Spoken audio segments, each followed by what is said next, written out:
The most complete skeleton was that of Omo 1.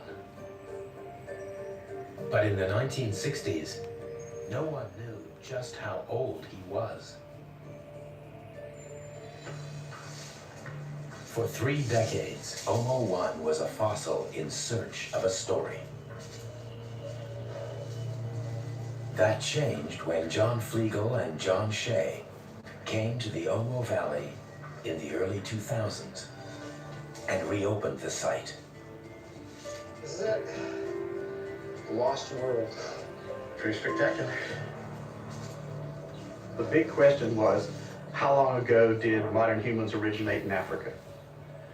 Here were modern human skeletons, but we didn't know how old they were, but there were hints that they were very, very old. There were people who were saying, you know, this stuff's probably 20 or 30,000 years old. There was an old date that said it was perhaps as much as 100,000 years old. It was something that needed to be resolved.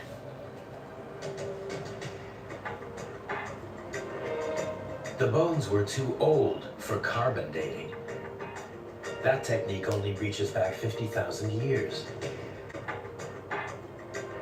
But by analyzing levels of argon in the sediment, it's now possible to produce an accurate timeline of the entire landscape.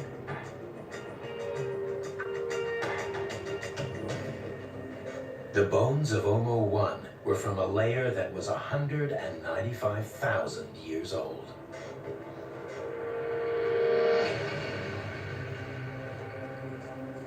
When we got that date of 195, we thought, oh my, I don't think we ever thought it would quite be that old. The human family tree starts 2.5 million years ago. Before that time, we were more ape than human. Ever since, there have been innumerable branches, twigs, and shoots, giving rise to different species with strange names. Archaeologists classify them all as archaic humans. What makes Omo 1 so special is that he is a modern human, a member of our species, Homo sapiens.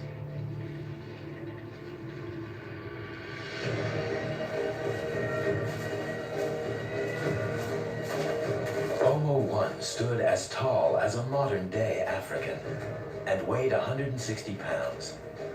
He hunted giant hog and antelope. But one day, Omo 1 could hunt no more. There's no evidence his bones were ever moved or buried. For 195,000 years, they lay where he died.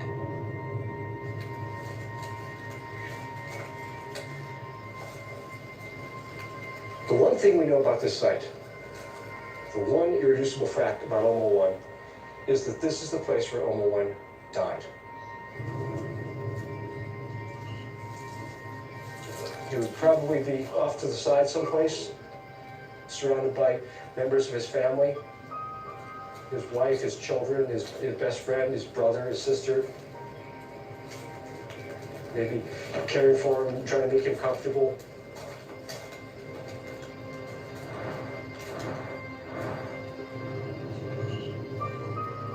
Or he might have been left behind, as often happens amongst hunter-gatherers. Not callously, but this is just what happens if you can't keep up with the group as it's moving. They give you food, they make people comfortable, and they have to leave them behind. That's, you know, part of life.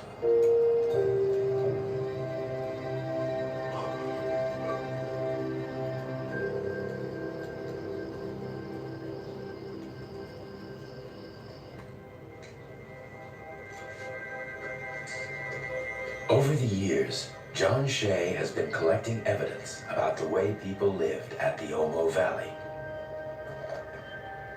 You always look underneath the acacia bush. That's where all the good stuff hides. He's impressed by the ingenuity. Stone tool. We can tell this because they have features on them that show where they're struck by a hammer. Nature doesn't make objects like this by itself. Very nice. I mean, these people made everything from little tiny pieces like this to great massive pieces like this and everything else in between. Sometimes you find a lot of tools, that means that's where they made them. But isolated little tools like this, it could be they just dropped them, you know, and said, all right, I know I'm going to be coming back here. I'll just leave these tools. So here along the path, if I ever need a cutting edge, there's one right there. It's like having an ATM machine. You don't have to carry big wads of cash with you around cities because you have ATM machines. But these guys, they don't have to carry big, heavy rocks around with them because the landscape's full of stone tools. Think of these things like little debit cards of prehistory.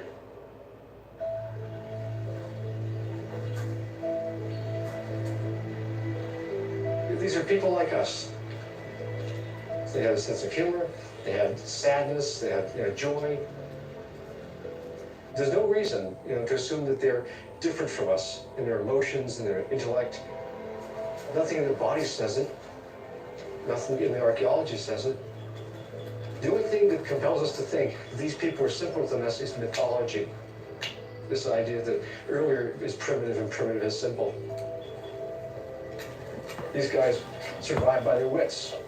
They thought, they planned, and evidently they're pretty successful because their descendants, us, are still here. Ancient skeletons such as Omo 1 suggest Eastern Africa was the cradle of our species, our Garden of Eden.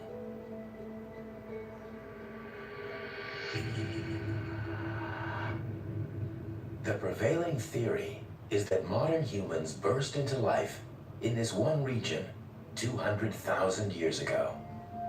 And from here, we spread out across Africa, and then across the world. It's a theory backed up by DNA. In the 1980s, geneticists at Berkeley worked out how to trace human ancestry using mitochondria. They're the energy packs of a cell that sit outside the nucleus. Each of them contains a tiny coil of DNA passed on from mother to daughter. People weren't used to thinking about DNA evidence having anything to do with questions on human evolution or anthropology or human origins. So that was a new concept, that this could actually weigh in on the debate of where humans came from and how long ago, instead of looking at just fossil evidence. As mitochondrial DNA is passed on, it picks up mutations over time. By counting these mutations, it is possible to work out when every woman on Earth last shared a common ancestor.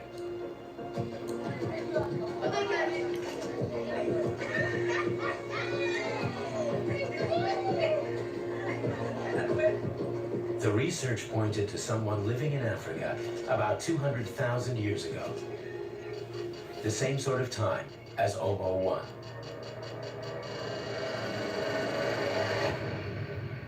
She became known as mitochondrial Eve. She's the most recent common ancestor of all of us. Of course, she had a mom who would then be the common ancestor of all of us as well, but she was living further back in time. Mitochondrial Eve is the most recent common ancestor of all of us. Geneticists have taken the same approach with the Y chromosome, which is passed down the male line from father to son. The most recent common ancestor of every man alive today also lived in Africa.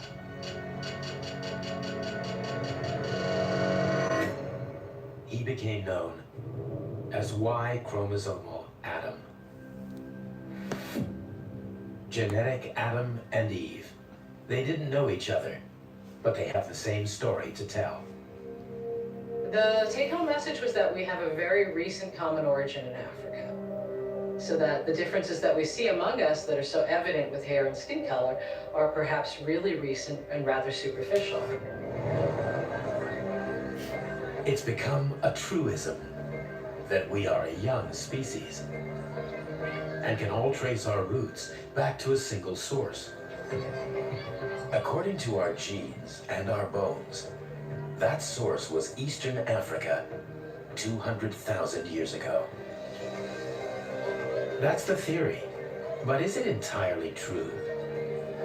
Our creation story may not be quite so simple.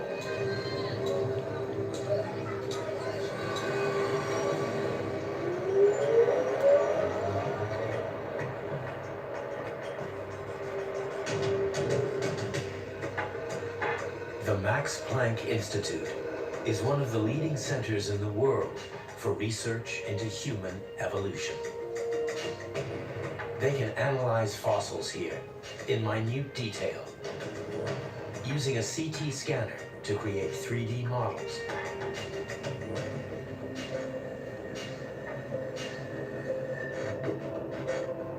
This is an African skull from a site known as Jabal Irhoud. It's 300,000 years old. 100,000 years older than Homo 1. It belongs to an archaic human, someone who was not yet fully modern. It's a very ancient-looking skull when you look at it from the side, but it has, especially considering its old age, a very modern-looking face. And by that I mean it has a small face that's tucked underneath the brain case, yet the brain case shape is very elongated, which is what we find in archaic humans and not in modern humans living today.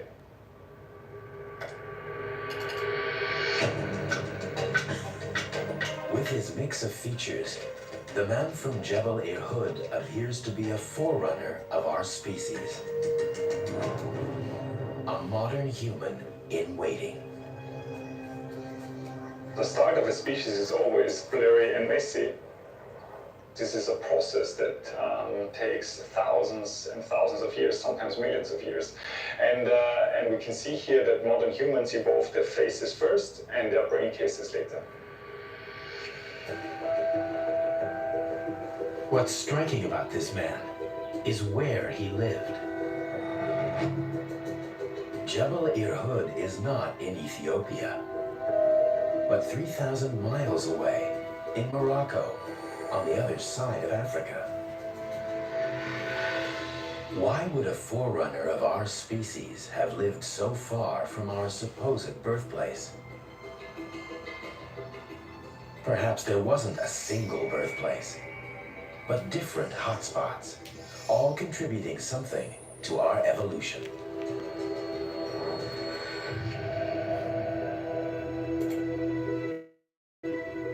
The significance of this particular fossil from Morocco is that it shows us that modern human origins was not restricted to one place in East Africa, but it happened on a continental scale all over Africa. The trademark features of a modern human may have evolved separately.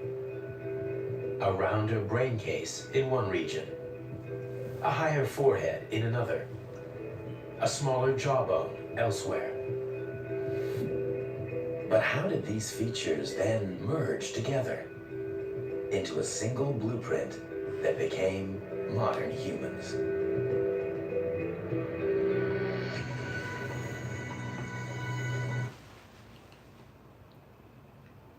So what they're discovering is that life might have emerged from different locations in Africa, not just one place.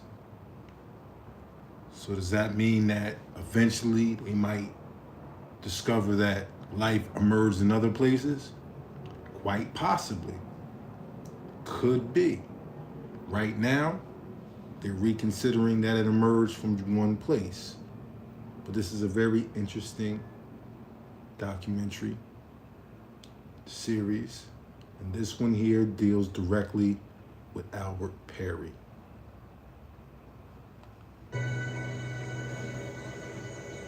In the early days of our species, different groups must have been connected in some way.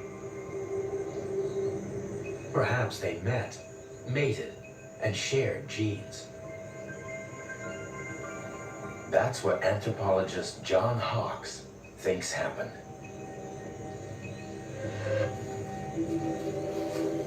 He believes that social networks existed across the continent.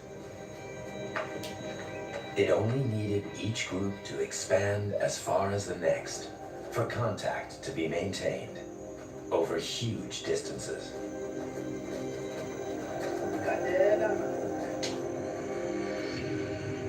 All over Africa, archaeologists have found shells like this. This is a Nassaria shell, and it has a hole in it because this shell was strung on a string and worn as an ornament. They've been found in North Africa, in South Africa, and in Israel. Thousands of miles apart, same kind of shell, the same technique, the same intent. Anybody can pick up a shell and be interested in it.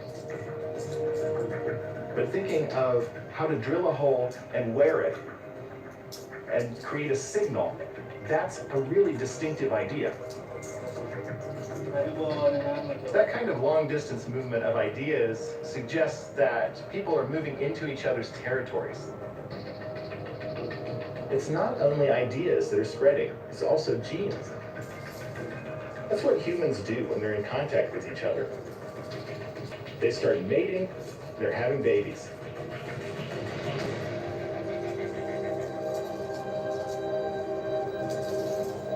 You start to see populations merging together. Where once you'd had very different groups of people, really different in what they look like, how they act, you start to see the building of a single community, a community that we call modern humans.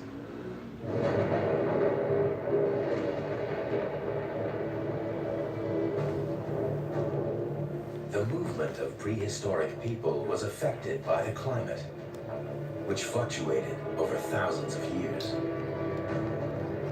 In bad times, Africa was so dry, the Sahara was an uncrossable barrier. But in good times, when the climate was wet, the desert disappeared. Any adaptation that emerged in one part of Africa could spread to other parts of the continent. Just as easily as shell beads. Until recently, many archaeologists and anthropologists were looking for a single origin for modern humans, like a Garden of Eden scenario that would explain why we're all alike. But we now know that things didn't happen that way. I think that our origins were very much like this. More like a river, where water is finding its own path, sometimes separating and then coming back together, but always flowing on. Modern human origins is like that. It's a story of many first peoples, not just one. It's a story about diversity. According to this way of thinking, we are a species born of many parents across Africa.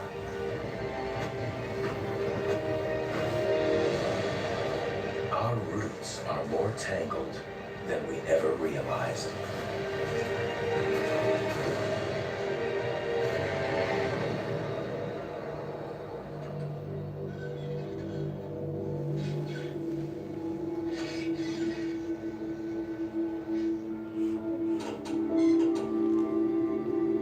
The story has just gotten more intriguing thanks to amateur genealogist Jacqueline Johnson.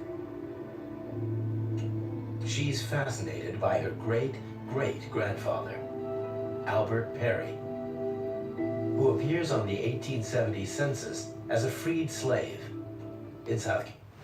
All right, so here we go. Jacqueline Johnson. She's just not somebody interested in Albert Perry who stumbled upon the case. And remind yourself, the only reason we know about the Albert Perry case is because of DNA. They're going to explain it all to you. So anyone who argues for Albert Perry, right, tries to make that case, they are standing on DNA. So if you're going to stand on DNA, you got to stand on everything that comes with it. All right? So what I'm saying is, for the people who are claiming Albert Perry is proof of origins in the Americas, they're only claiming it because of the DNA results. It's the only reason we know about Albert Perry. This is going to explain it all to you, and this is Albert Perry's great-grandniece, I believe, or granddaughter. Whatever it is, this woman is directly related to him, and this is the woman, she's the reason why we even know about Albert Perry. So this is primary source. This is the people. I heard Top Cat say today, the source, the primary source is the people. It's the people. Well, this documentary is the people. Okay? Like, yeah, we don't got to speculate. We ain't got to think about what everybody else is saying. Here is this woman dealing with her own family genealogy. She's the primary source. Anything else anybody else has to say is speculation. She's sitting here with the scientists. Who else do we need to talk to about Albert Perry? Carolina. He's 43 listed on here, so that means he was born about 1827. And there's my great-grand. Jacqueline Johnson, the great-granddaughter of Albert Perry. I think she can speak for him. I think we all can sit back and listen to this woman speak for her family line.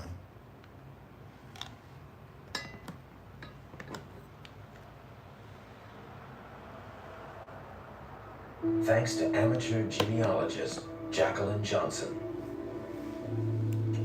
She's fascinated by her great-great-grandfather, Albert Perry, who appears on the 1870 census as a freed slave in South Carolina.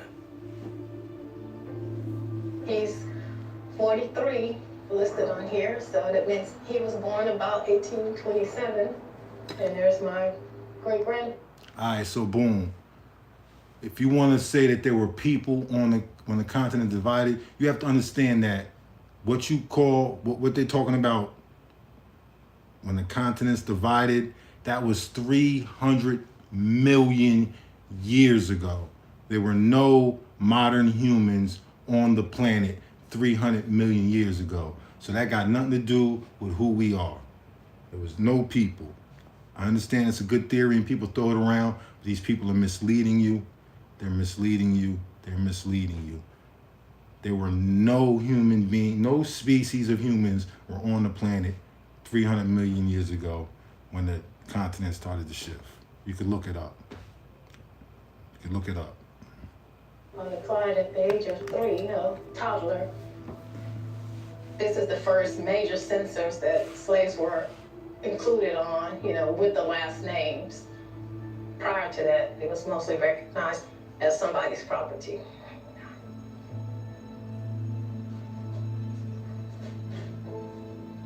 Johnson has been able to trace her roots back 5 generations, but she can't find any records before 1870. This is our family tree. This is myself, my mother, my grandmother, and this is my great-great-grandfather, Albert Perry. It's frustrating that you can't go back any further than him because, people just didn't pop up and start existing in 1870. They were alive before then, so where were they? They were somewhere. I want to give a voice to this story. I want to find out, who is Albert Perry? I've enlisted the help of 3 scientists who use genetic ancestry tracing in their research. In 2006, I was watching a PBS special called African American Lives, and they were presenting DNA. We submitted second DNA samples. These samples can then be compared to DNA samples taken from around the world. they were showing people, okay, you were connected to this group of people in Liberia and this group of people in Nigeria. And I was like, oh, that's the way I can do it. I can actually test my own DNA and find out where we connect in Africa.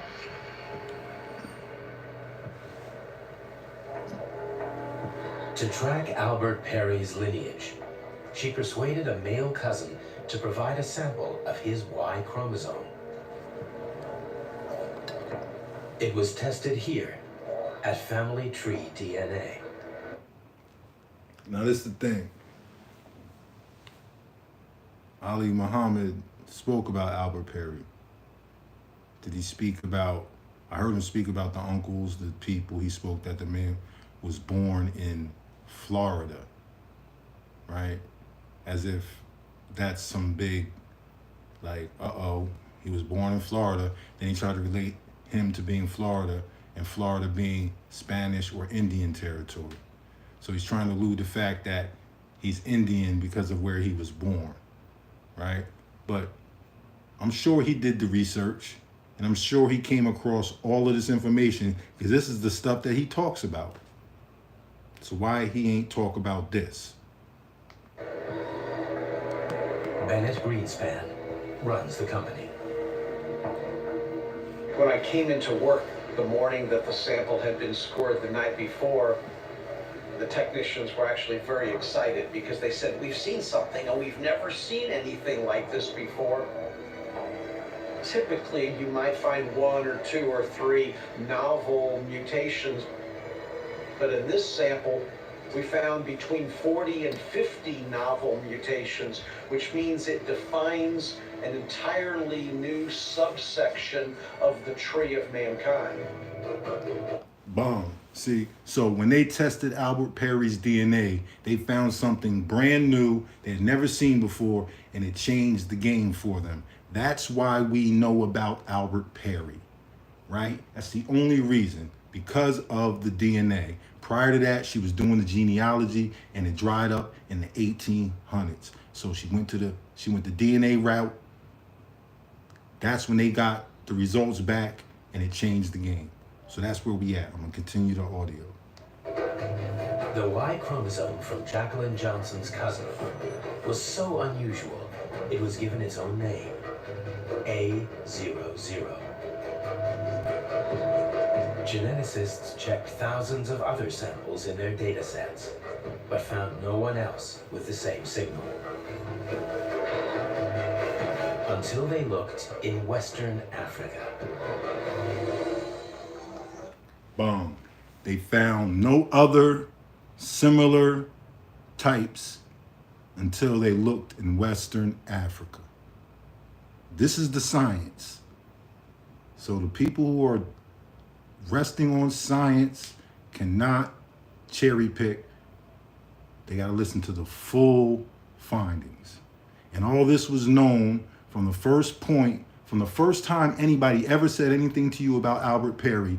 All of this information was available. So either they didn't understand what they were talking about, or they were purposely misleading you. The trail leads 7,000 miles from Houston to Mbeta village in western Cameroon. In 2001, there was a program to sample DNA here. When the samples were reviewed in 2012, 11 of the men were a match for A00.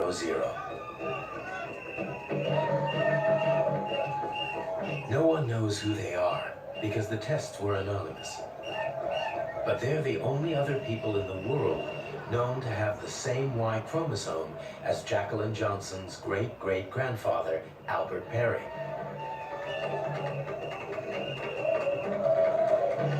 He must have lived in Mbeta before being transported as a slave to the United States, carrying with him the A00Y chromosome. What's so remarkable about this chromosome is its age. By counting the number of mutations It's been dated at 338,000 years old, which means it entered the modern human gene pool before modern humans were even thought to exist. This sample was kind of history shattering.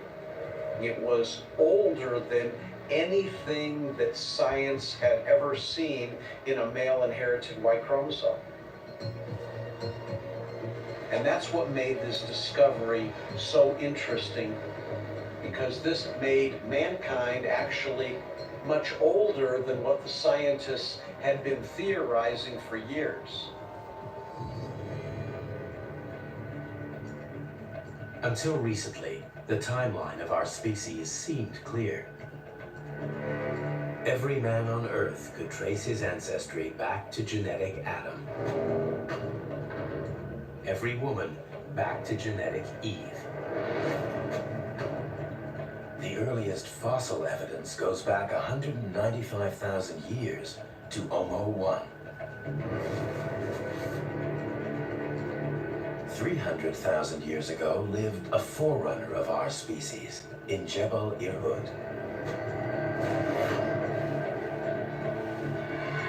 But this Y chromosome was older than all of them. A piece of modern human DNA that was 338,000 years old. Potentially a new start date for our species. So what does that mean?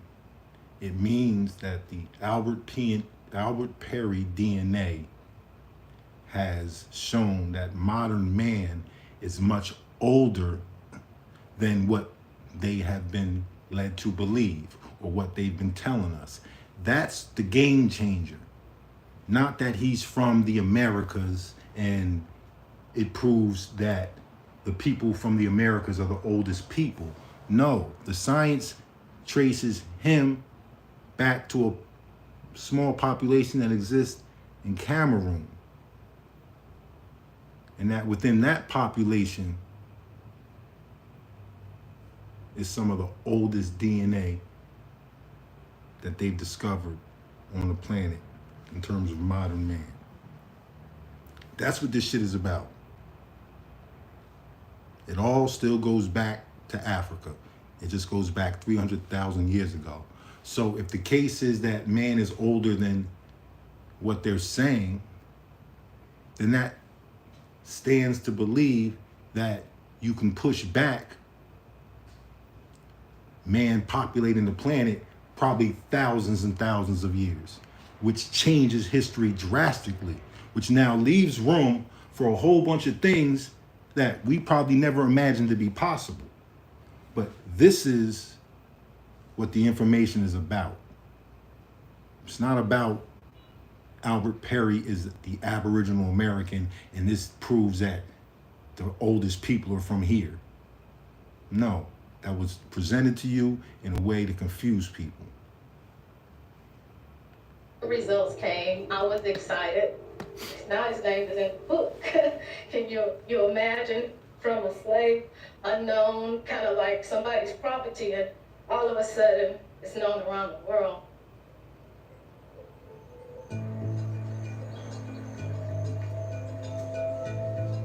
To understand more about the A00Y chromosome, geneticists need more samples. Matthew Fomina Forca is the local researcher who did the initial sampling in Mbeta village. I've come here because this is the Combo community where I collected DNA samples 12 years ago. The samples were analyzed and we realized that this population has the 11 samples who belong to the A00, implying that those A00 which were found here have contributed to the beginning of humanity. Today, we are continuing the DNA collection that was started in 2001. I am going to stop the amount with external cotton. Unfortunately, the climate of Cameroon is too wet to preserve ancient human fossils. So DNA is the only way to find out if our species really did emerge here. But there is another possibility. Another reason for the age of the A00Y chromosome. Perhaps we inherited it from a different species of human. Although we are now the only humans on the planet, it was not always this way.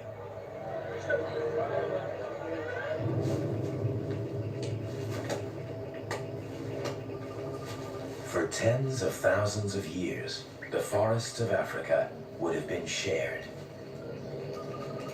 between modern humans and archaic humans.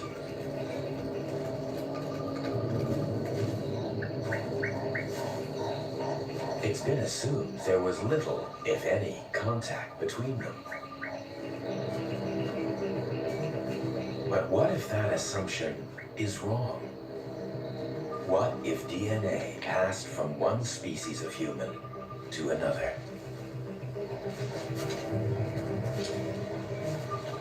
There may have been archaic forms of humans that lived in Western Africa that happened upon modern populations, and this Y chromosome was introduced into the modern population through interbreeding. Although modern humans were a distinct species, they seem to have mated with other, older species of human and picked up parts of their DNA. That would help to explain why we found a 338,000-year-old Y chromosome in a very small pocket of humanity in Western Cameroon.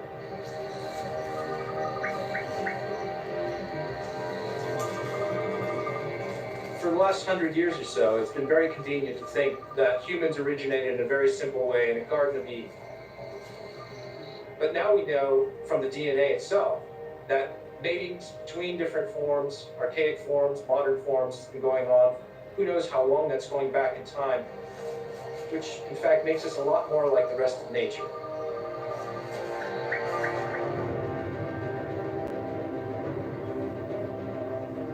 Something similar has shown up in southern Cameroon.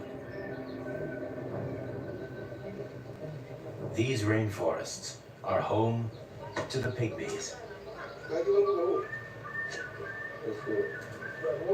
They are some of the last traditional hunter-gatherers on Earth, living in much the same way as they have for 100,000 years, finding food wherever they can.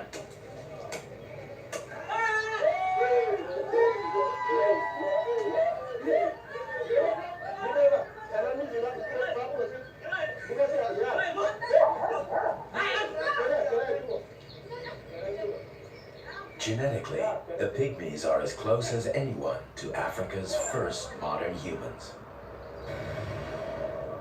And their DNA is very revealing. Rather than looking only at the Y chromosome or mitochondria, geneticists can now analyze 6 billion fragments across the entire pygmy genome. And they're finding regions that are so ancient and unusual, they look more archaic than modern. Again, they seem to be the result of interbreeding. But how can this be? According to the human family tree, archaic humans are different species to us modern humans. And different species are meant to be incapable of interbreeding. But in reality, it all depends how closely related they are, when they last shared a common ancestor.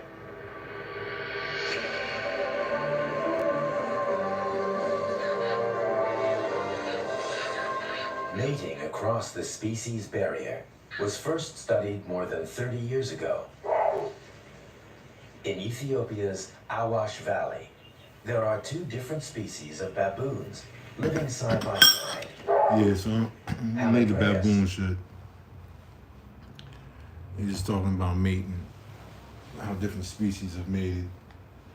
And they go on to talk about how different, based on different locations, different Homo sapiens interbred with different other human species, like the denizens in Asia, which is why the Asian people look a particular way. So it's a good documentary called First People. It's on Prime. Definitely check it out. Then you can look into the Cameroon Institute, which actually did the genetic experiments and all that. Now, in terms of this debate,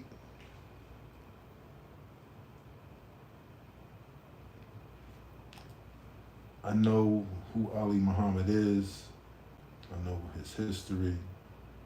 I've looked into all of his history. His records. Shit. I watched one of his football games online. You know, this college football game is still online. You know what I mean? We did a deep dive into his history and his college education and all that years ago. So we know who he is. And I know we know what he's trying to do. Doesn't seem from what I've seen, because I didn't see it. I'm not gonna partake in that shit. But I did watch the little after party or whatever they had, and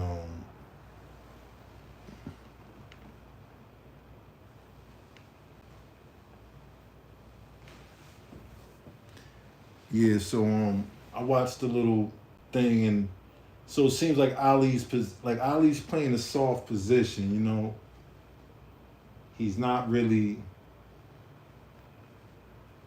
He's saying he could prove this, but he's not really proving it. He's not even really taking a hard shot at proving it. Like I said, I really gonna have to wait till I hear the actual debate to really see what's going on. I don't know. I'm sure they alluded to some Lenape stuff, so I'd like to hear some of that. I mean, he had to at some point. Heard him talking about the cemeteries and African cemeteries. This is one thing you can know about these African cemeteries. So those villages that was in Manhattan, them Lenape villages, I ain't talking about Seneca Village, I'm talking about there was like 5 Lenape villages.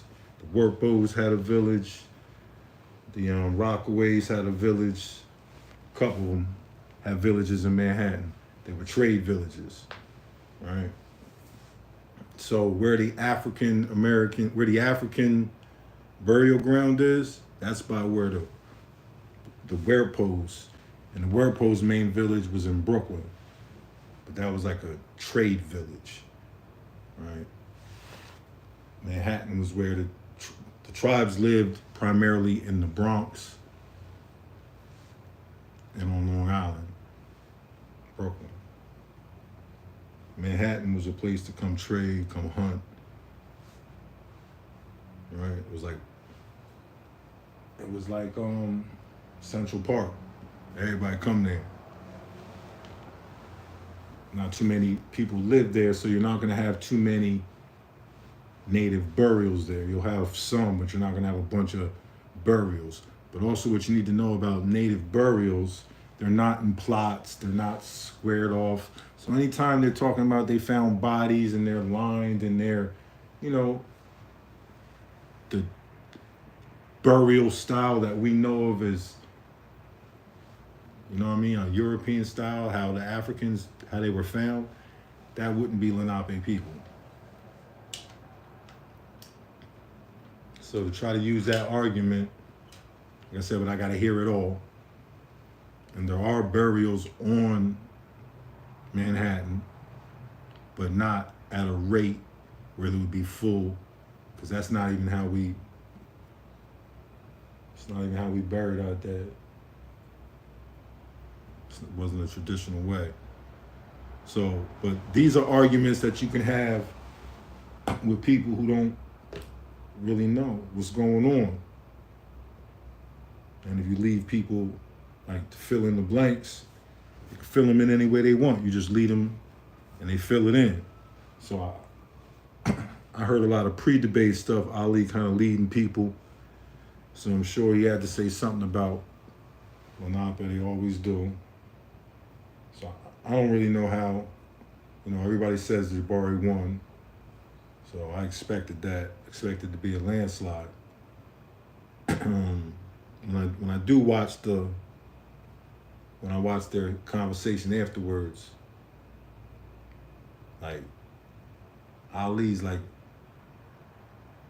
he can't sit still, putting on like a little show. When Jabari be talking, he'd be like jumping around and like, that shit look crazy. Like, he don't seem like the Ali that he used to be. But then, it is what it is.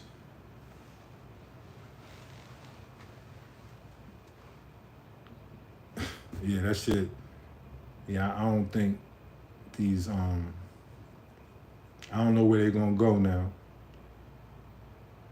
I don't even think the Aboriginal communities were happy with his performance. But he not really standing for y'all. He got his own agenda, and he trying to snatch some people from those little movements to refill his ranks. You know what I mean? Got a little disturbing news about him tonight. Some primary shit. Just leave it at that. You know, ain't nothing changed with him, put it that way. Ain't nothing changed with the nigga.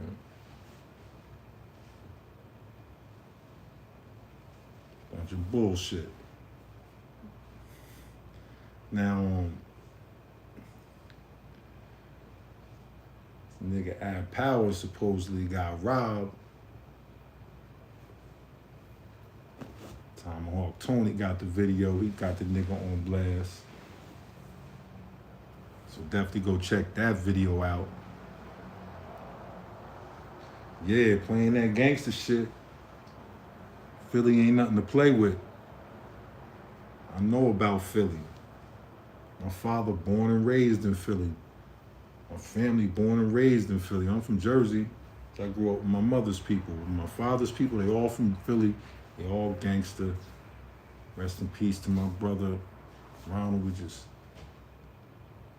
laid him to rest at the beginning of the year over some Philly street shit. And his son out there now, really getting it in. So we know about that Philly life. I don't think you know about that Philly life. Coming out here from wherever you from, man. It's real on the East, man. Yeah, so you know, it could be staged for like, you know, some type of, trying to get some type of some sympathy or something. But in the video, yeah, some goons, and they said they was Pan-Africans. Pan-Africans got him for his shit. So yeah, I thought that was funny. Like, how is Pan-Africanism, how is how is it dead when you just got caught lacking by two Pan-Africans, and they let them know. Yeah, we Pan-Africans. We ain't, fuck that. Keep talking that shit. Yeah, I thought that was funny.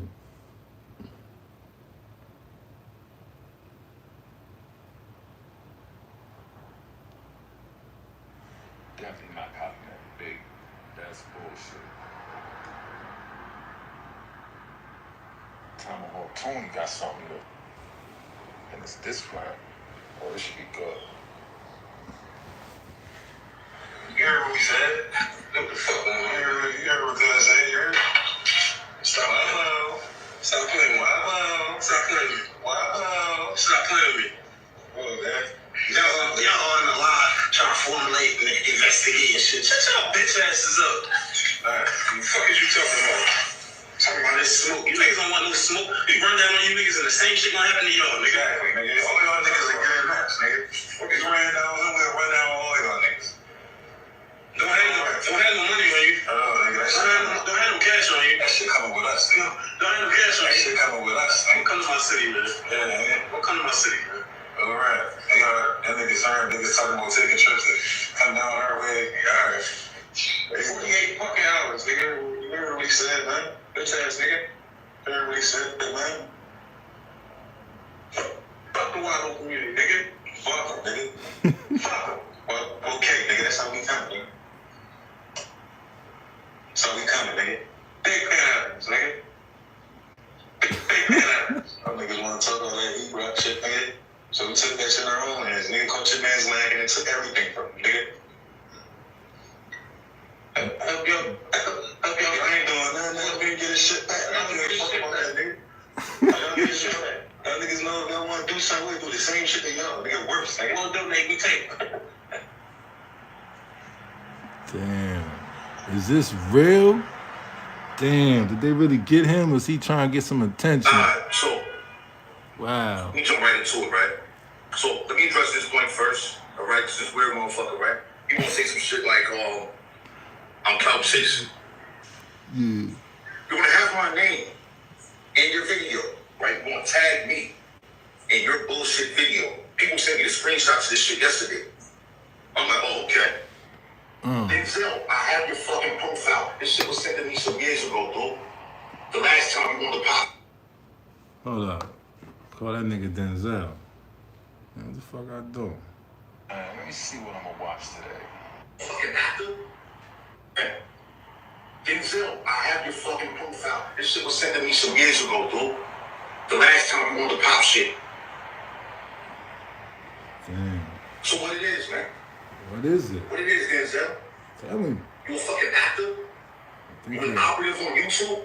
Yeah. I did a video what I did this past week, right? Speaking about these snapples, what I was informed of about a good 2-3 years ago, right? Someone called me and told me, yeah, they ain't gonna see the I ain't doing nothing. Name. Just That's on I YouTube. gotta do nothing. However, the Snapple told him, some quote-unquote feds knocked on their door, offered them $2,000 a month to push black fanatical propaganda. All right? Damn. For whatever reason, whoever that you associated with on this YouTube shit, who the fuck I know all y'all niggas is operatives. Alright? That's what it looks like to me. That niggas have not delivered nothing. Nothing. Bullshit fucking debates. Creating more confusion in the minds of whoever is supporting that shit. The child niggas is fake producing. That's just like production work. Go on, brother. Don't be pretty. G.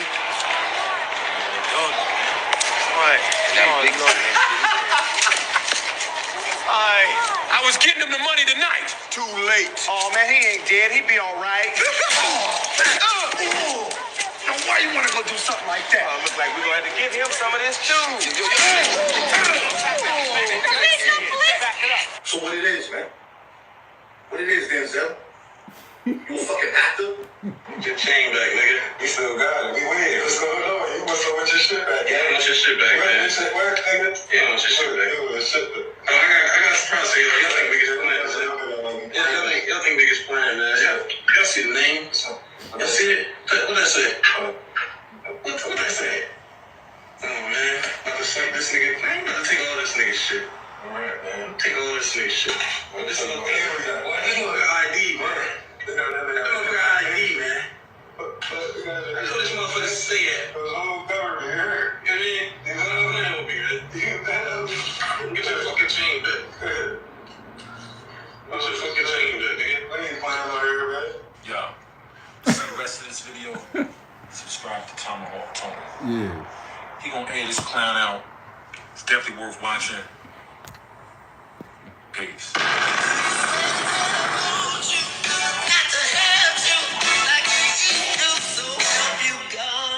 can't fake this long, partner.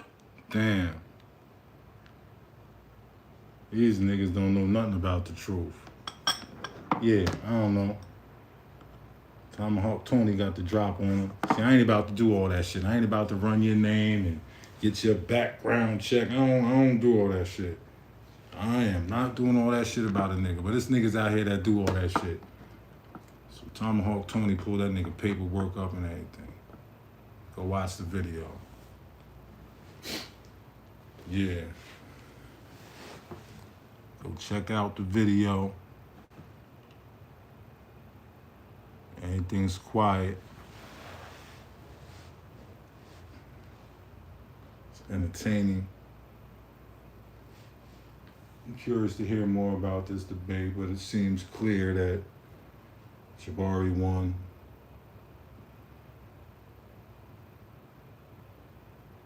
Ali can talk that science stuff, but who the fuck understand what the fuck he talking about? Man, I don't know what the fuck he talking about. Nigga asked me, I'm like, that shit easy. This shit shouldn't be hard. Like,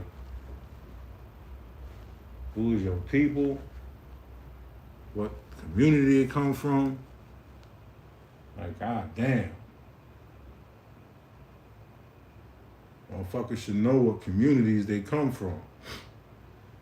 Where your stories, what stories you got, what stories your family got. See, some motherfuckers looking for Indian stories and maybe you just ain't got Indian stories.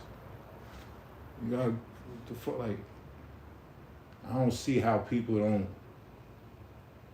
I don't get it. And the thing is, genealogy is real. You could really just hire you a motherfucker and get all your shit. Motherfuckers don't want to do that because they don't want that shit to come back. They want to, fuck that. I'm going to do the research on my own shit so I can fuck my shit up on my own. That's what people be doing. Go get that shit paid for. Get a professional to do that shit. Go fucking vet a motherfucker. See what their credibility look like. Boom. Go get your fucking DNA. Go get your shit done. Technology is jumped. Like it's some things I had to fucking adjust my fucking thinking to as I learn more. Yeah, a lot of that stuff people hanging on to is gonna be a disservice to you. A lot of the concepts and the perception that people have, you'll never understand any of this shit. Like if you're really trying to prove you were an Indian based on the Jesuit papers where they call people Negroes, if that is the proof you're trying to use, foreign descriptions, foreign documents, foreign, like, none of this is, like, you'll never find anywhere where any tribe said, yeah, we're Negroes. You're trying to define people based on foreign concepts and ideologies, but you want to be identified as those actual people, which is just like insane to me. How are you proving who you are by proving what these people called you? And they didn't even call you by your exact name. They called you by a general name that they called all people all over the goddamn planet. Some form of, you understand? So how is it because this motherfucker on a boat saw you and called you a Negro that if you were one of those people he saw, how does that make those people Negro? And then how does that make you one of those people? You understand? Like, if you're trying to assert that the tribes here were Negro because Europeans called them Negro, what is a Negro? And did the people themselves call themselves a Negro? So if you're so this shit just sounds crazy. Is this a joke? If you're identifying yourself as a Negro, based on what was written in these books, then you have no clue about what this self-identification shit is about. It's not just about saying, I'm going to call myself something. It's about saying, nah, y'all misclassified me as this, but I'm really this, and this is that. See what I'm saying? When I say this is that, I mean, example, no, I thought I was a Negro. We discovered that we were Ojibwe, or we have Ojibwe ancestry, or we have Kituwa ancestry, and we tie into the upper village, or we tie into the mother village, whatever the case may be, but you identify something, not just like Negro. Like Negro is general, just like Aboriginal is general. So how we're using general terms to define specific people. And then if they did use that general term to identify these specific people, it still doesn't tell how you are attached to those specific people.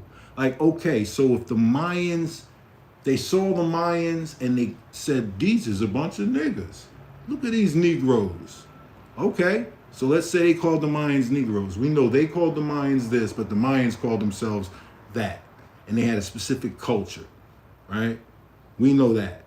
So because the foreigners whose books we're trying to navigate off of called them Negroes, does that now make the Mayans Negroes? And because those same people called you Negro, does that now make you a Mayan? Is that what we're doing? Because I hear people, I hear Ali talking about these Mayan codexes and shit. Okay, well, when was you a Mayan? When did you connect yourself to those people? To be even trying to use that as evidence to prove your point. Like, what the fuck kind of Dukes of Hazzard generally shit is this?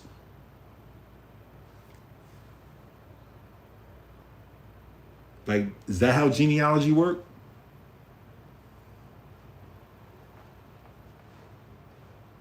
I thought this shit was specific, right? So, I hear a lot of Mayan talk, I hear a lot of codexes. The fuck you got to do with them codexes? And if you can establish a connection between your particular tribe and those codexes, that's another story. That's an interesting story, and we all love to hear it. But if you're just randomly saying there's codexes, okay, yeah, that's true. There are codexes. But what's that got to do with what you're claiming? So now you just prove a bunch of random facts. Okay, yeah. See, here's the thing. Dude, Verrazano came across multiple spots up and down the east, right? And he ran into different people, and some of them looked slightly different, right? When he talked about the people in New England, he's like, these motherfuckers had a lot of animals fur on, and like they was wild. You know what I mean? Like, he didn't know, like, damn, these motherfuckers is wild. And it was like, damn, I wonder if those was the same ones that, you know, who they got into the Pequot War with. But he identified them motherfuckers in New England as wild. You know what I'm saying? Very different, identified them very differently than the ones in Virginia that kind of hid a little and was real reluctant. You know what I mean? He described them differently. Some of their appearances, he said for the most part they looked similar, but said there was differences. You know what I mean? So, but I know when they came up here and came into what we call Long Island or Brooklyn, right, which is where the Verrazano Bridge is, which is right close to where Coney Island is, which is where a Lenape village was. So the people Verrazano would have encountered in that specific area would have been Lenape people. Exactly. So we know their exact history. They ain't call themselves Negroes.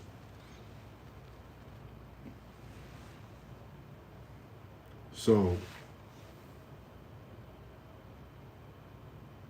proving that melanated people were all over the planet, that's not hard.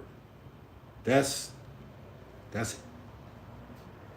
accepted all over. Nobody denies that. You know what I'm saying? Nobody denies that. The issue is attaching yourself to those people. And then what do you do once you attach yourself? What do you do when you find a legit connection to certain nations? What do you do now? How do you go about making the next step to engage? How you do that? Do you jump on the phone, start demanding motherfuckers give you your shit back? That's how it's gonna work? I found some shit.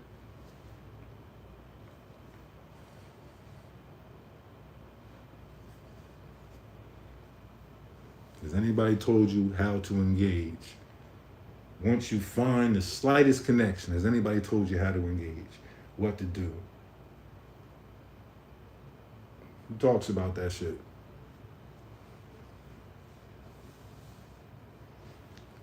Because if you're really who you say you are and you look, you're gonna find something.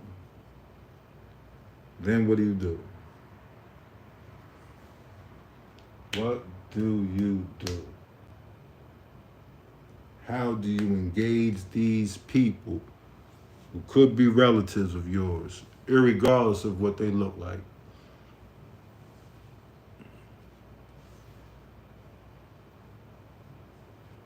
How do you begin to engage communities that you might be connected to? And what are you engaging them for? What we here for? We here for money? That's what it usually is. It's usually that paper. Probably ain't gonna be no paper though. And if it is paper, it's gonna be within a structure. So, meaning if you do make it back into a nation, if there's any money, that money gonna go to the nation, and the nation gonna allot it to its citizens. And if you happen to be one of the citizens that gets some of that money, you'll get some of the money. But it's not like you're gonna tap in and be controlling shit. Start making demands. Your nation gonna have to have relationships with whoever they making these demands with. And that shit's gonna be political. It's gonna be a whole bunch of shit going on. It ain't gonna be no simple, bang. Now what we gonna do? Shit, you gonna shut the fuck up and sit down while we keep handling this motherfucking, these international, this diplomacy, motherfucker. Like, you just came up off the streets. What the fuck you mean what we gonna do? You gonna sit your ass down, clean yourself up while we keep handling this fucking business. Motherfucker, like, read some shit in the book. Now motherfucker ready to go do some negotiations with a whole goddamn nation, with a whole, you know what I mean? Whole fucking government. Like, shit. Get your fucking shit together. Y'all out here wrestling with us. Motherfuckers wrestling with Jabari and shit. Jabari don't run no goddamn nation. Jabari ain't balancing no motherfucking, you know what I mean, the budget of a fucking nation. What I'm saying is all these niggas running their mouths. Let's say all of a sudden they found a loop and the motherfucker say, you know what, y'all right here. Who the fuck gonna run that nation? Umar Johnson gonna run it? Or is Tariq Nasheed gonna run it? Who gonna handle the fucking business? Which one is it? Is it gonna be Ad Power? Or is it gonna be A1? Or is it gonna be Top Cat? Who is going to handle the legislation? Who is going to handle the executive department? Who is going to be the motherfucking judicial? Where's the balance and checks and the balances going to be? Who is going to initiate what? Huh? Is Ali Muhammad going to be the president if they decide you apples is right and we're going to help y'all? Who is going to run this motherfucker? That's the thing. Ali Muhammad would probably be the most qualified to run the Abo Nation. That's what's crazy. Is Dane Calloway going to run the Abo Nation? This nigga will be like Donald Trump. This nigga will be running the nation in court, getting sued. What the fuck is going on? Hold up. These niggas want to argue with us. Right? Niggas want to argue with Two Hawks, and Two Hawks got a whole tribe that relying on him. That, like, he do things within his community, with the city, with the, like, international shit, like, dug in with the state, right? They're not even approaching, and like, so if you could, so just imagine this, like, people run for office, right? You got councilmen, right? Do It All from Lords of the Underground is a councilman of the West Ward right now in North, right? Shout out to Do It All, that's my bro. Doing great things out there, but it's a lot of work.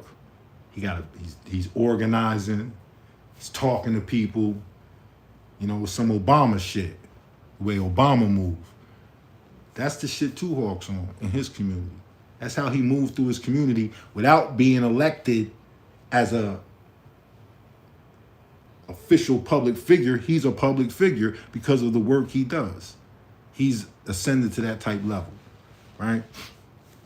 So he the type motherfucker that, you know what I mean? And the structure that he brings and that Fauna brings and, you know, the people we're involved with, okay, motherfuckers could even begin to say, yeah, I think we can handle that. You know what I'm saying? Putting pieces in place. But what I'm saying is about these other motherfuckers. Listen.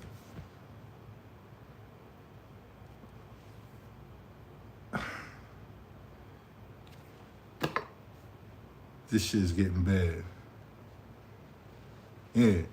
Yeah, like, that's the thing. Like, motherfuckers got track records. Like, you gotta go watch Tomahawk Tony's video. Like, these people that be taking shots at us have, like, petty criminal records, being watched by the feds. Like, it's insane how the world is so, like, that these type of people could actually catch the ear of the youth, of even the adults, whoever is running behind these people, and expect so little from them. You know what I mean? Like, I heard somebody, they was crazy wilding with it. They was like, Malcolm X, not Malcolm, said Martin Luther King. First they was jumping down on, I wish he would come through here. Wale, you could come through here and you could talk, and I would listen to you just tell your story. I wouldn't cut you off. They be cutting that old man off. They be trying to make that man feel like he crazy, yo. Wale, you can come through here and kick it, bro. But yeah, he got to talking about the civil right. Well, they got to talking about civil rights, and he was kind of like, I don't know what y'all talking about. So they were treating it like, this motherfucker don't like, what you mean you don't know what we talking about? Civil rights, motherfucker. He's like, well, that's not what people in my community called it. So they were like, that's what it was, and it's historic, just running down on it. And I could tell that he was speaking from a perspective of he was living it. And at the time he was living it, he's trying to tell them we didn't call it civil rights. We called it human rights. Freedom rights. So he's talking about what it was in its inception and they're arguing with him about what it came to be, right? Because when you argue civil rights, right, civil rights are very different than actual human rights, right?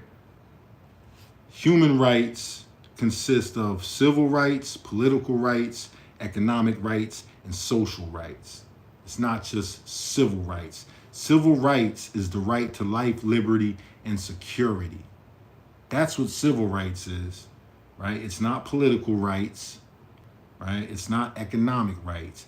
It's just right, such as the rights to life, liberty, and security.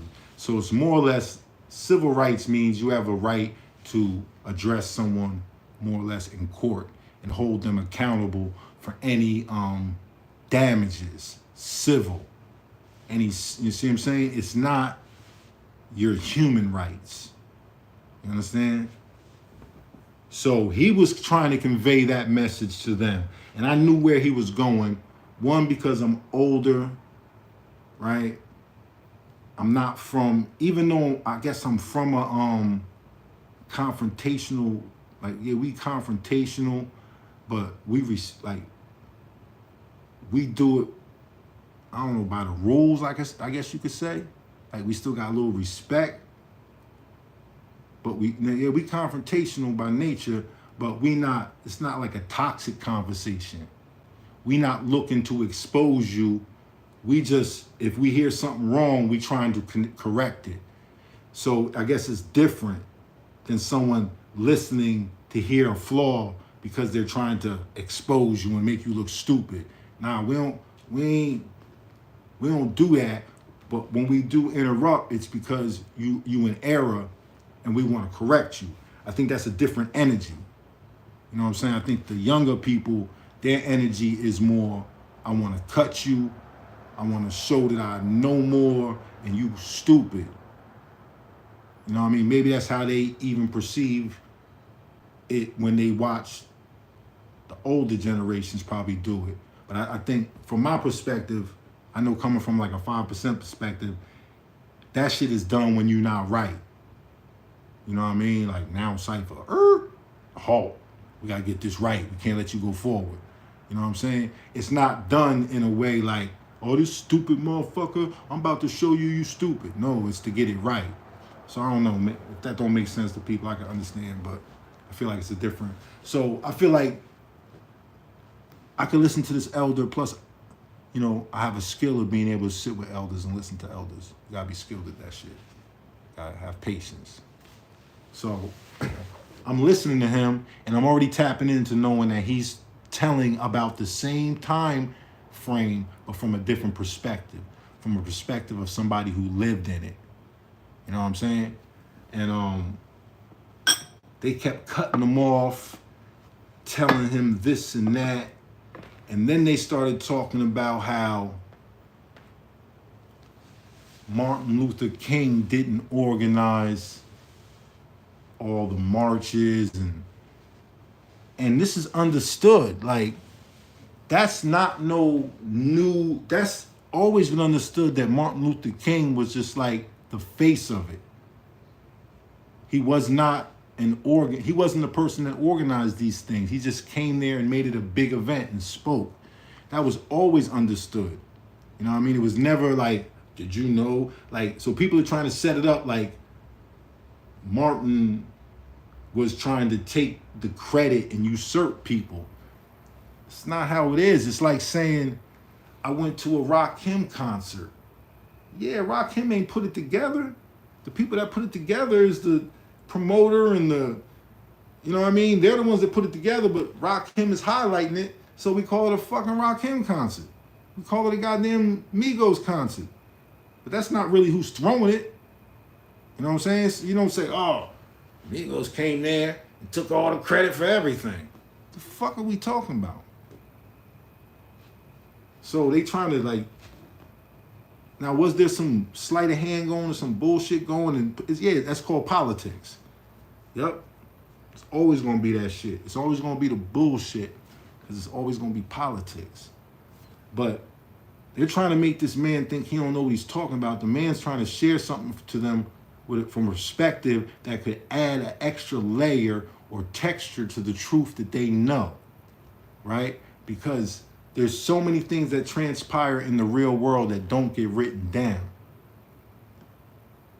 So anytime you got access to something that you have the right to reject it, accept it or reject it into your cipher, right? But if it's not something that you know to be, like if you don't know what they talking about, hear somebody out. See, when we used to be building, right, 5% of the God body, when we be building on shit that is already known and understood. So it's almost like we'll cut you off when we know you not right. But if you building on something and drawing up some math, we're gonna let you build. But when we going over the actual fact, what's known, that shit gotta be right and exact. So we understand that you have an understanding. See what I'm saying? So if somebody asks you a degree, you got to quote that degree word for word so we have an understanding that you know what you're talking about. And then we'll ask you, well, how you see that? What does that mean to you? Now you can start elaborating on how you see it. But we first got to know that you comprehend what we're talking about, right? So that's how history is, right? So this man is trying to share something with them to give them an extra nuance, and they're trying to cut them. Why? Because they really don't know history and they're not patient enough. They just want to get to the shit that they know so they can talk heavy about it and boastfully about it. Everybody want to get to what they know because that's their comfort spot. So basically, he was telling them that when Martin Luther King came to Texas, they shut Texas down. And they was like, when this happened? What city? And just started bombing him with shit. Instead of just opening up their phones and Googling Martin Luther King, Texas. You ain't even got to get crazy with it. So while they're kind of telling him he's making shit up because he can't tell them exactly what city in Texas he went to, and they're bombarding him, he's trying to tell them that when Martin Luther King came to Texas before he was assassinated, that they shut Texas down, and it wasn't Martin that did it. It was the organizers, the people in Texas had already shut Texas down, and that's why Martin came there to try to help with what was going on. So he was confirming what they were saying, that Martin was not the main organizer. And while him trying to confirm them, because they didn't know about what took place in Texas, they jumped down his throat, right? All they had to do was Google the shit, and they'd have seen it was 3 separate times that Martin Luther King visited Texas. And all 3 times, you know what I mean, Texas, like, the people came out for him. You know what I mean? So it wasn't, they're not listening to the brother, and they're not taking into consideration that what the history books might have recorded it as ain't what the people was doing.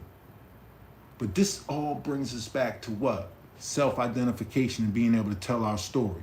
So this man is trying to tell a part of a story that is our story, and they cutting them off because all they want to do is make a comparison to what they read in books. So the brother gets to talking about how he had a bookstore and that the Ku Klux Klan used to break the windows and that the mob was extorting them.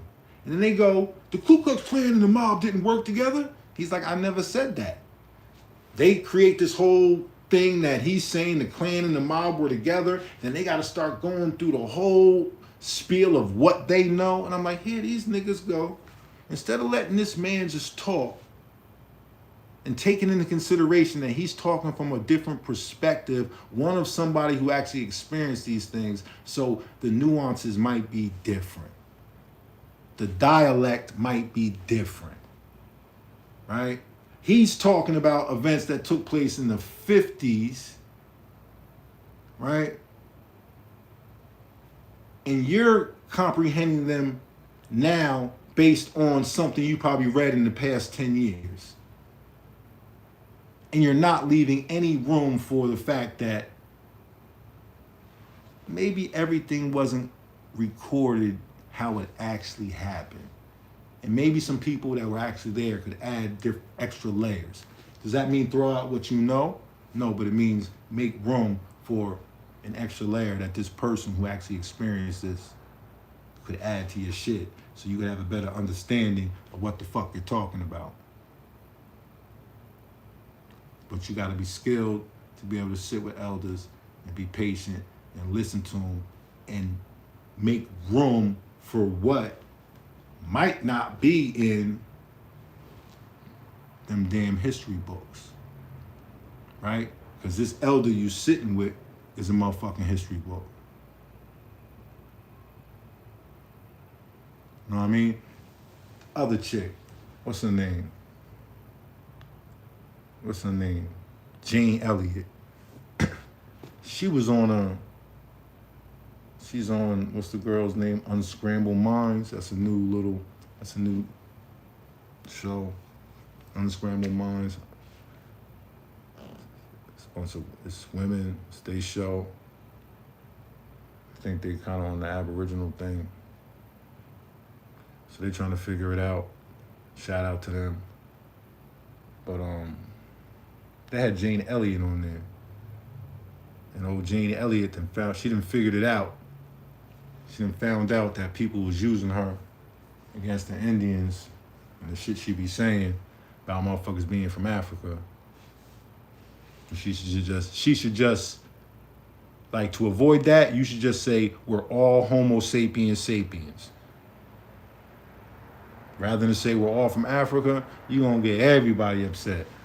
I'd rather fight we're all Homo sapiens sapiens than say we all from Africa.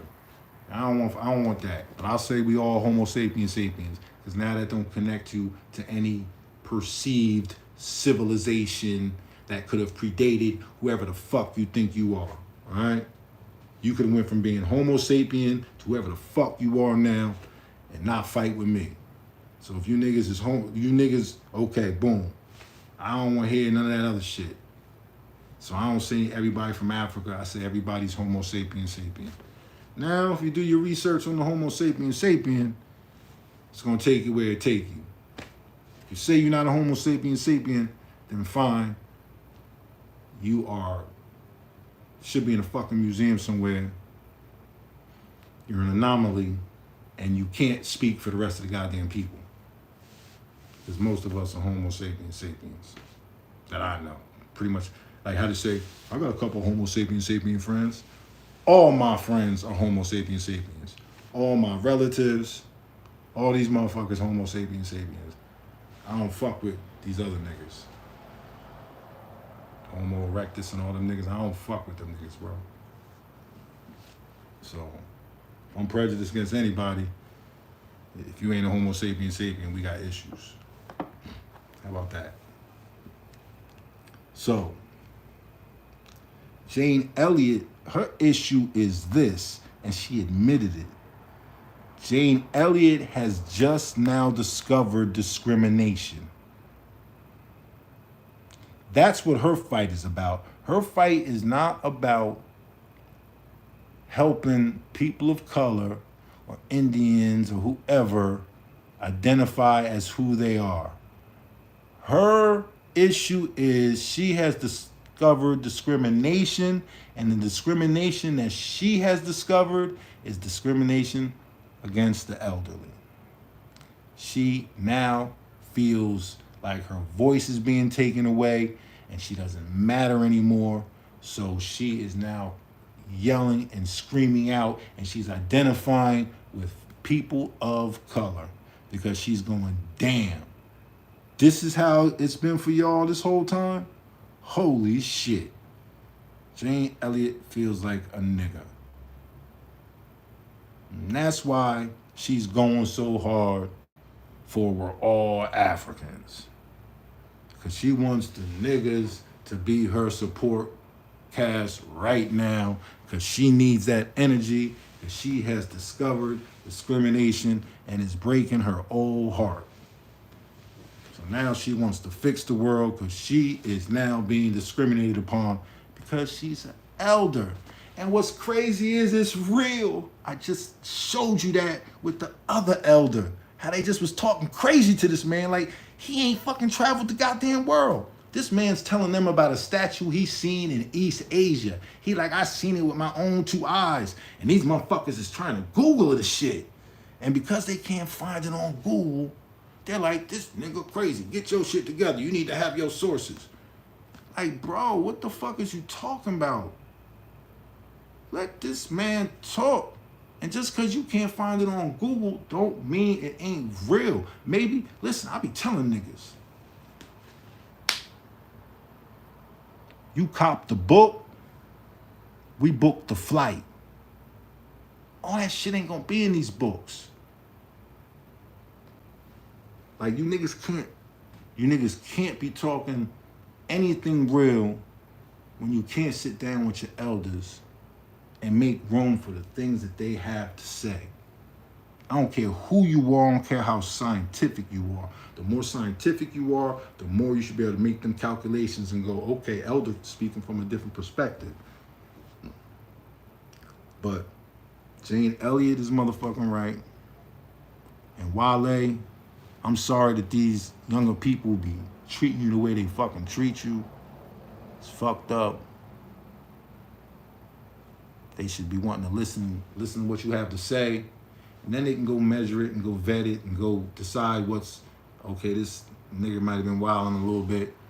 But I hear people trying to prove people wrong in that very moment just because it's like, it's a debate, it's a battle, it's not a conversation that's geared towards people building and learning anything. And then when you come to it, there's no conclusions. Oh, absolutely no conclusions. What's a conclusion? Where you say, okay, this idea is wrong and I'm gonna throw it the fuck out. A brother came on here earlier today and said that his theory is that people were here during Pangea. So I gave him some basic facts. Pangea was like 300,000 years ago. There wasn't no Homo sapiens sapiens on the planet. Now, if you don't fuck with Homo sapiens sapien and all that shit, then I can't prove that to you, right? But if you Google and look up Pangea and you look up the date of it, you'll see that they're talking about the oldest human fossils. They're pushing mankind back now based on the Albert Perry to 300,000 years ago, right? You're talking about 300 million years ago, Pangea. What type of nigga was walking around surfboarding on continents that was breaking apart back then? That shit had to do with volcanoes and all types of shit popping off. It wasn't like shit just started sliding away and shit on some Beach Boys shit. It's fucking volcanoes, boom, all types of shit. So I don't like that. I don't know, like that Pangea shit. I don't know how that survives. I don't know how that keeps somehow filtering into the generational, you know what I mean? Like certain things, everybody's like, okay, we're pretty much, you know what I'm saying? Yeah, we know that's there's no more. That's just gone. You know what I mean? Like, I don't know, like even dinosaurs, right? People will be like, we don't even know if dinosaurs exist. All that shit is fake. They'll throw all that shit out because they can't prove it. But then other shit they can't prove, they'll use it as proof. I'm so confused. What the fuck did I just say? This nigga's got me saying this shit. You think it's got me saying this shit? Listen, Jane Elliott is upset because she just realized what discrimination is. Y'all need to let up on Wale. Let that man talk. I do not want to hear that old man cry no more. I'm like, is he about to cry or is this his voice just break like that? I'm like, nah, I think this nigga about to cry. Can't do that.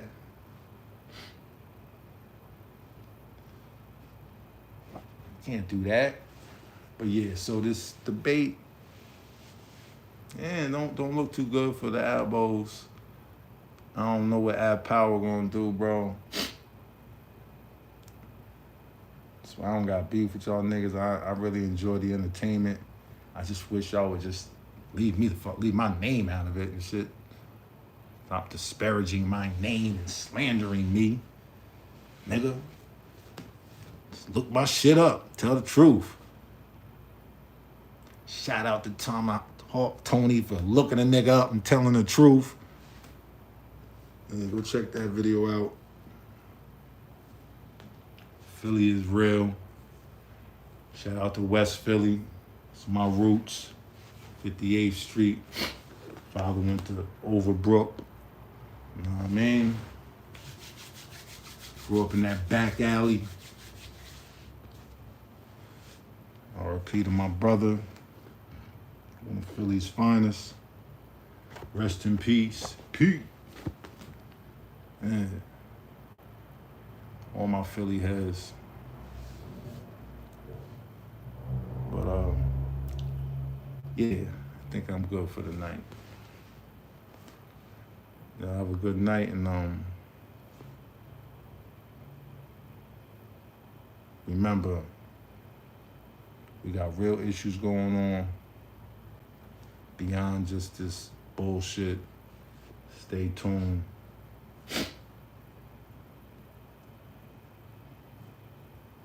Indeed. Salute to Philly. Stay tuned. We're going to be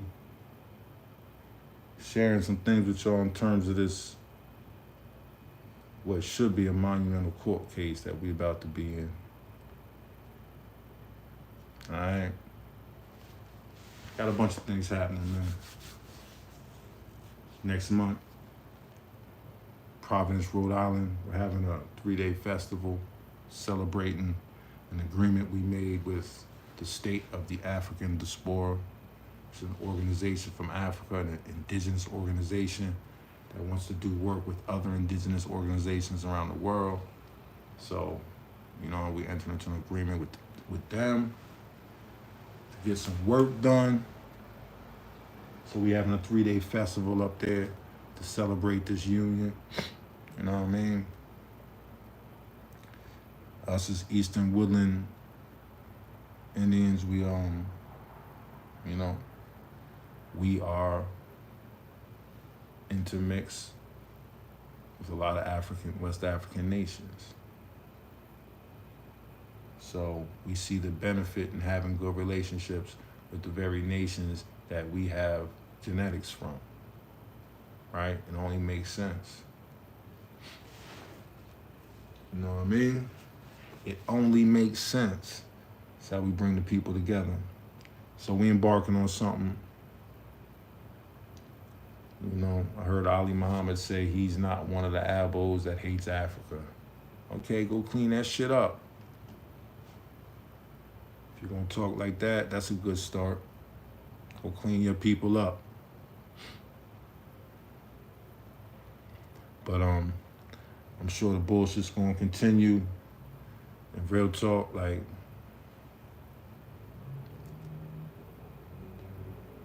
I know one thing, I don't got no petty crimes on me. You know what I mean? I'm not him, I'm not that. You know what I'm saying? And eventually people gonna have to realize that. They're gonna have to realize who's out here slandering people, who's out here misleading people. And when y'all ready to wake up and leave this bullshit alone, it's people out there that's definitely in place to help you. It's organizations that you can get involved in, you know what I mean, local and, internationally. It's all types of things, resources available to people that's really doing the work. So if you're serious about really doing some work and trying to heal your community, heal your nation, heal your family, the best way to heal your family is for them to see you doing work with organizations. And they'll gain a new respect for you, and you can roll that respect over into what you want to do with your family. You know what I mean? You gotta be the example of the change that you want. You gotta lead by example. and your family will respond. Maybe not all of them, but enough of them where you could walk in a room and have a presence. And you start there. Start having conversations with these nations you're connected with. As I asked you earlier, how do you know how to engage? That's why I talked about engaging with elders. Do you know how to engage? Do you know how to talk to these people? Do you know how to talk to elders? Do you know how to create relationships with elders? What elders should you be creating relationships with? Elders that you have actual connections with. That's why your genealogy is important. As much as people want to fight it, you can't get around it. And then you match that genealogy with your DNA. This is for people who don't know what connections they have. Sorry, you're gonna need these tools. Sorry, if you ain't got your stories, you don't know what community you come from, you're gonna need to use these tools. Sorry, can't just make it up. So you get your genealogy done, right? And then you match your genealogy up with the DNA. Then that's gonna reveal to you all the relations and the families you have everywhere. And if you got some people that's connected to them nations, it's gonna pop up. That's simple. It's gonna yield more of a response to you than you getting now. Because obviously motherfuckers ain't getting what they looking for. And then once you can start identifying people that are a part of communities, you just start trying to build a relationship with the elders in those communities. Don't go to the kids. Go find you an elder and listen to them. Have conversation, but let them talk to you. Don't tell them what you know. Listen to what they have to offer to you. That's how you build relationships with these elders.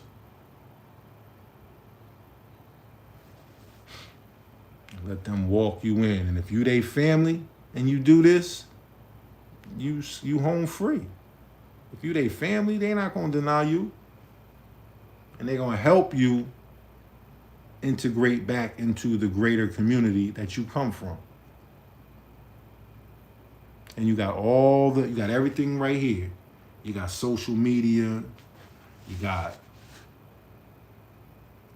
all these resources in terms of, we're talking about ancestry and all these things, that, your DNA, all that shit is available for you to use to really find out.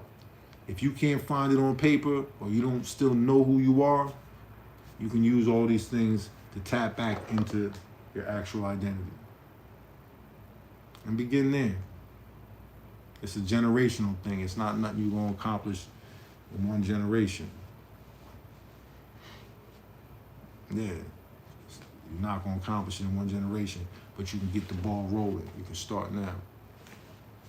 And that's for whoever you are. But it seems those of us who have the most issues are those who come from this blended reality. And because that's been hidden from us, we can't really understand it. At this point, motherfuckers is making shit up. And who knows, that might be right. Y'all might could just make up your whole new nation.